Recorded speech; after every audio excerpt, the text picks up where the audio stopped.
It's exactly 150 days since we found out that the UK had voted to leave the EU, but as we've been hearing, Remain and Leave campaigners continue to battle at what kind of relationship we should have with the EU after Brexit. Leave campaigners say that leaving the EU also means quitting the single market, the internal European trading bloc that includes free movement of goods, services, capital and people. They point to evidence that leading Leave-supporting politicians ruled out staying in the single market during the referendum campaign itself. Andrea Leadsom, for example, said it would almost certainly be the case that the UK would come out of the single market. Michael Gove was even more emphatic when asked for a yes or no on whether the UK should stay in the single market. He replied, no, we should be outside the single market. And Boris Johnson agreed with his erstwhile ally, saying Michael Gove was absolutely right to say the UK would be leaving it. But Remainers are now heading back.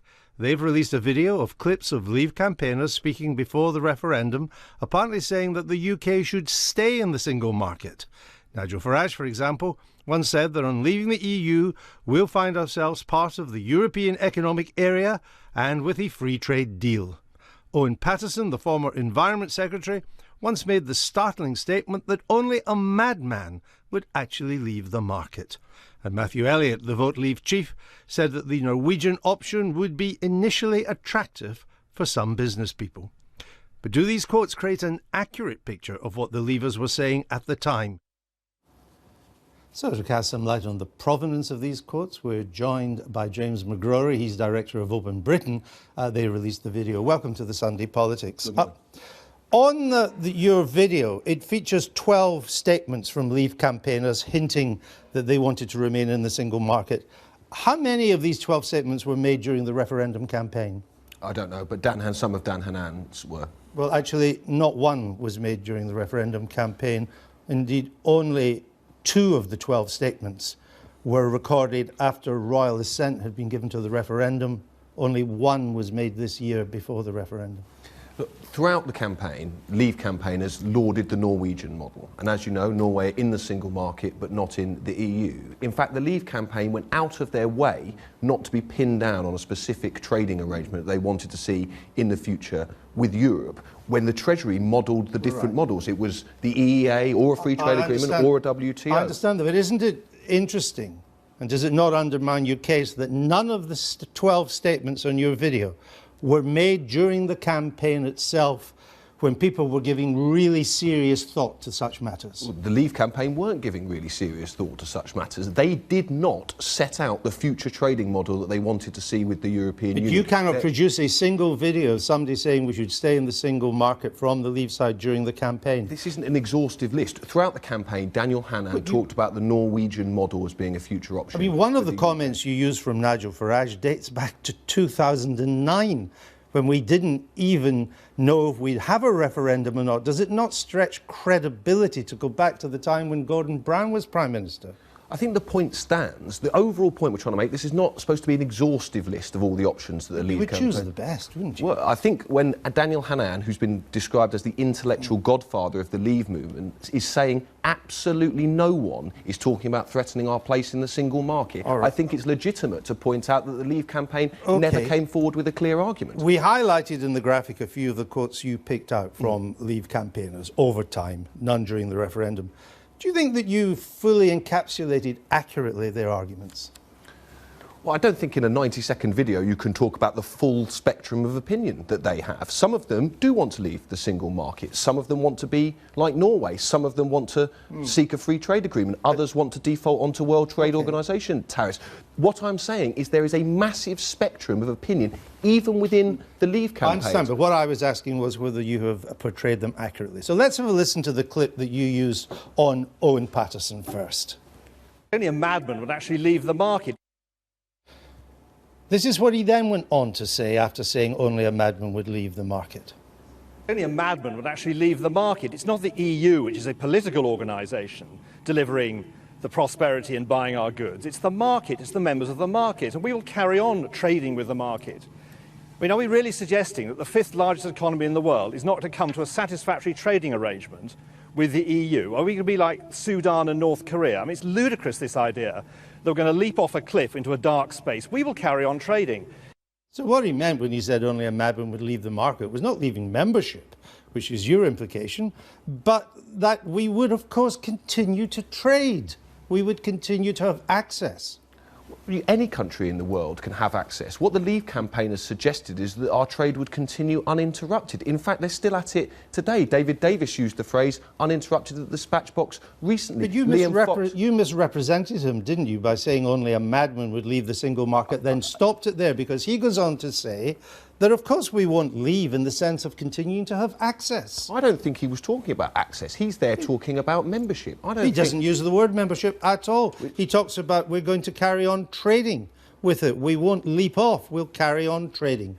Anybody can trade with the EU. It's the terms on which you trade that's important. And Leave campaigners, and Patterson is a classic example of this, suggest that we can trade completely as we do now. The government are saying we can trade without bureaucratic impediments and tariff-free. That's what the government will make up their mind. Let's listen to the clip that you used of Matthew Elliott. He was the chief executive of Vote Leave. This is what you had him say. When it comes to the Norwegian option, the EEA option, I think that it might be initially attractive for some business people. So you then cut him off there. But this is what he went on to say in that same clip. Let's listen to that. When it comes to the Norwegian option, the EEA option, I think that it might be initially attractive for some business people, but then again for voters who are increasingly concerned about migration in the EU, they'd be very concerned that it allows free movement of people to continue. Again, you misrepresented him, didn't you? He said the Norwegian model has attractions, but there are real problems if it involves free movement of people, which it does. But you cut that bit out. I challenge anyone to represent them accurately because they took such a range of opinions. I don't know what we're supposed to do. Some of them you're said... misrepresenting. That's what you're doing. He there is saying that the Norwegian option is attractive to business. I understand why it is. But he then says, but it might not be attractive to voters. People would be concerned if it allowed free movement of people. You took that out. No, and you're suggesting this is somehow a definitive position that we're now going to have to take... No, I'm just suggesting that you're distorting. Let's see what Nigel Farage said. This is what you had Mr Farage saying. On D+1, we'll find ourselves part of the European Economic Area and with a free trade deal. And this is what he then went on to say in that same clip that you didn't run. There is absolutely nothing to fear in terms of trade from leaving the European Union, because on D+1 we'll find ourselves part of the European Economic Area and with a free trade deal. And we should use our membership of the EEA as a holding position from which we can negotiate as the European Union's biggest export market in the world, as good a deal. My goodness me, if Switzerland can have one, we can have an even better one. So there again, he says not that we should stay in the single market as a member, but that we stay in the EEA as a transition until we negotiate something. I mean, the whole clip is online. How did you think you would get away with this distortion? It's not a distortion. The whole point of the clip is to point out, or the clips, is to point out they don't have a definitive position. He's there arguing for membership of the single market. No, he's not. No, for he's a transitional period.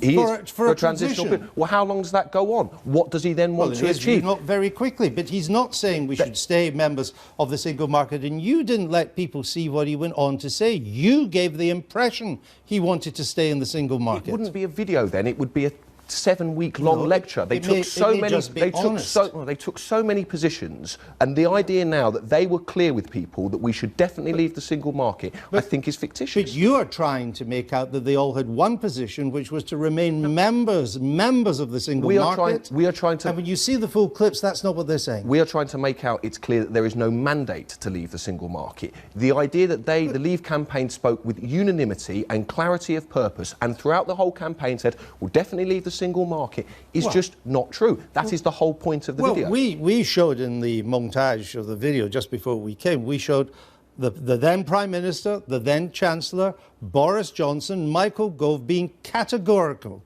that if you vote to leave the EU, you vote to leave membership of the single market. What bit of that didn't you understand? Under duress, they occasionally said that they wanted. Well, they all said it. Some of them wanted to leave the single market. I don't see when all the other promises they made, whether £350 million for the NHS, whether a VAT cut on fuel, you can't produce a single points-based quote of any of these people saying we should remain a member.